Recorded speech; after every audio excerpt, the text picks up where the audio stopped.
Toastmasters, good evening. Good evening. Last Saturday morning, around 10:30 a.m., I sent a message to our WhatsApp group to introduce to you a Facebook page that I created for a pre-speech information dissemination. How many of you have liked my page? How many of you have gone in but didn't like my page? How many of you would not show up your hands whatever I say? Wow, because whatever I say, you will not show up. And for those of you who has not gone in, thank you very much, because I know you still like to hear my voice a lot. So I will give you, thank you. So I will give you a little bit more information. For those of you who have read, the information that I'm sharing is a little bit more detailed. And the information on the Facebook that I posted, plus the YouTube videos, are introductory information. So today, Internet of Things, how many of you have come across this term? And do you know what it means? Don't know. Smart home is one of the applications. Basically, it just means Internet and Things. Oh. Put together? Internet of Things. So, from the name itself, self-description, self-explanatory, Internet is very important for it to work. This will be the structure of my talk for today. So we will go through it in sequence. So hopefully at the end of this session, you would know more on the Internet of Things, and tomorrow onwards, when you are going about your daily life, you would be more sensitive to your surroundings whenever it comes to the Internet. Internet of Things basically is a concept connecting any device that can be turned on and off with the Internet. See? Device, Internet. And almost anything you can think of can be connected to the Internet. Cell phones, coffee makers, washing machines, headphones, lamps, wearable devices like your band, any Mi Band or Huawei Band, any smartwatch. There are even wearable jacket nowadays.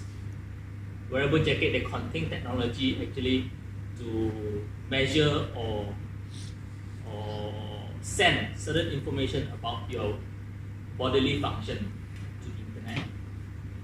And the Gartner, the survey company, it actually estimates 26 billion devices connected by next year. That is a lot. Imagine 26 billion people in the world. That's not that many.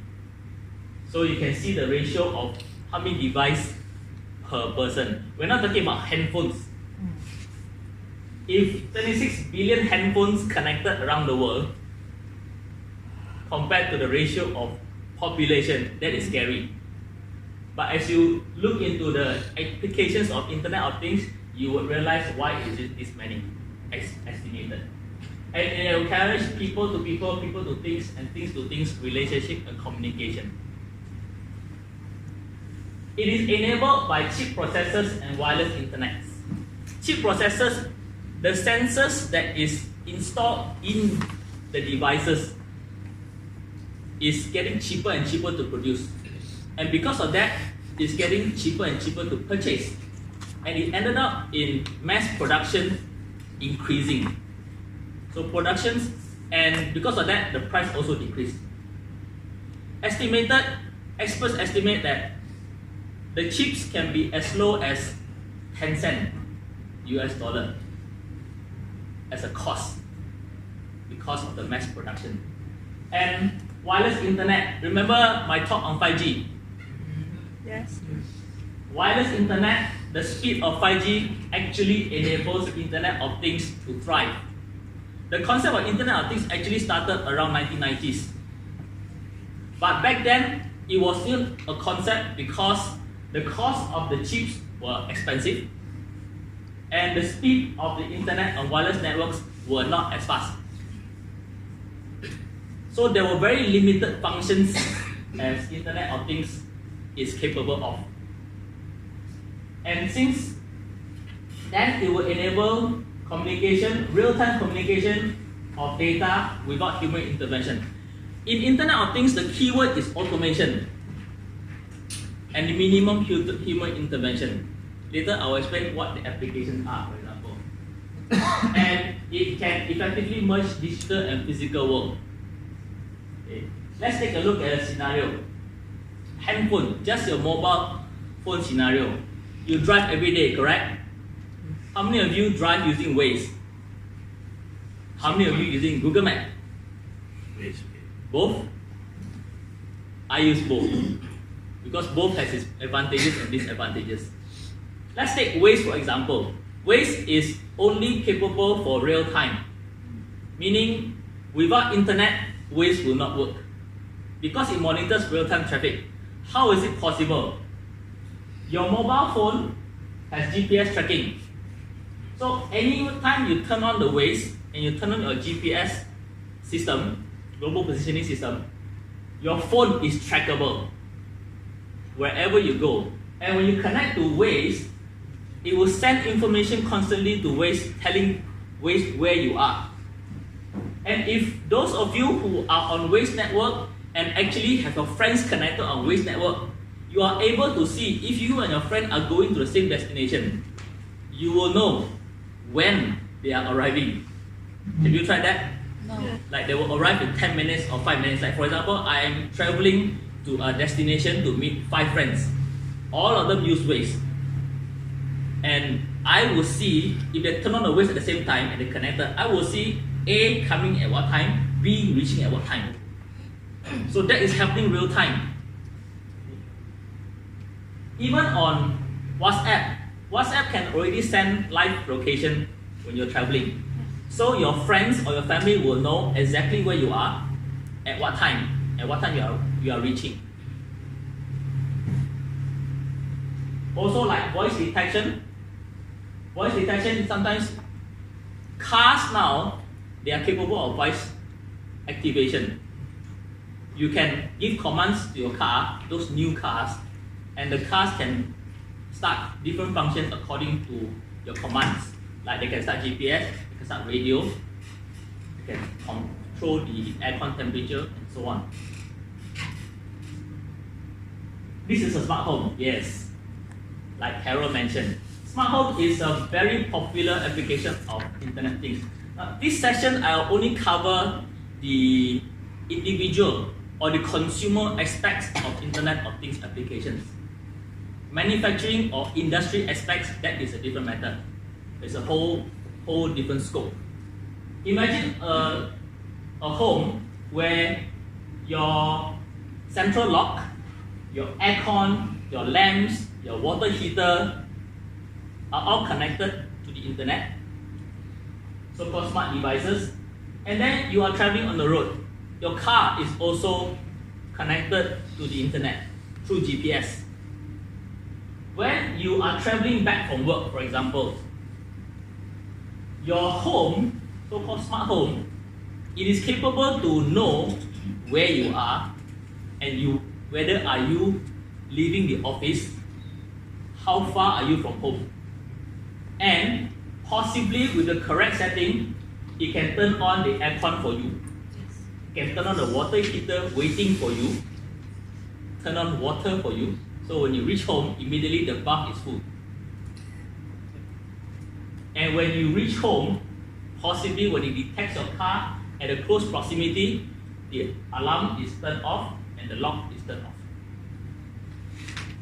It depends on how flexible you want to set.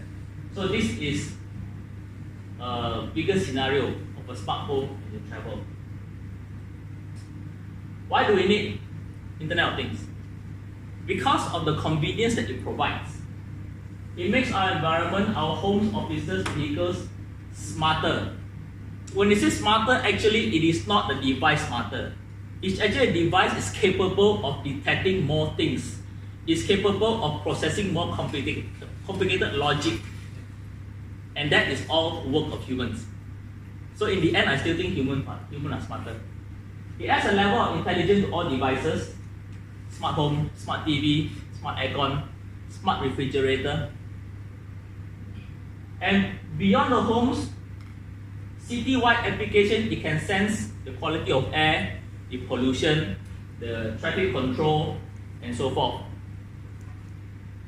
So that's the concept of smart city that comes after it. So these are some of the reasons why we need, because of the advance of the automation. Now, we talk about benefits.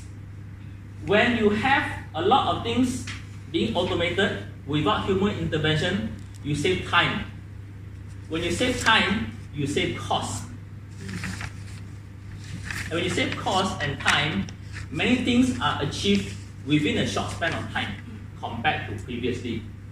So you have a more efficient utilization of resources, meaning just take a look at your mobile phone. Last time a mobile phone is just a mobile phone. Now a mobile phone is capable of doing so many things. Being your navigator, being your diary, being your organizer, being your calendar, being your camera, video, everything. So when minimal human intervention is needed, humans get lazy. Because you need to spend less effort to achieve something electronically. Save time, improvement of AI, and improve security. Improve security when everything is connected, so everything is actually sensed. Like I said, when you are near the home, then the lock is unlocked. These are the many applications. Let's take a look at the connected health applications. There is a concept, I think they are testing it right now.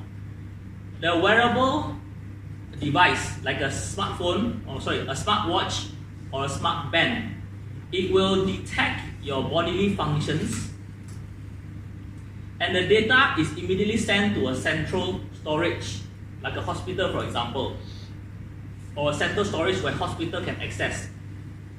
If a person have a heart condition, for example, the wearable device is able to actually monitor your heart condition.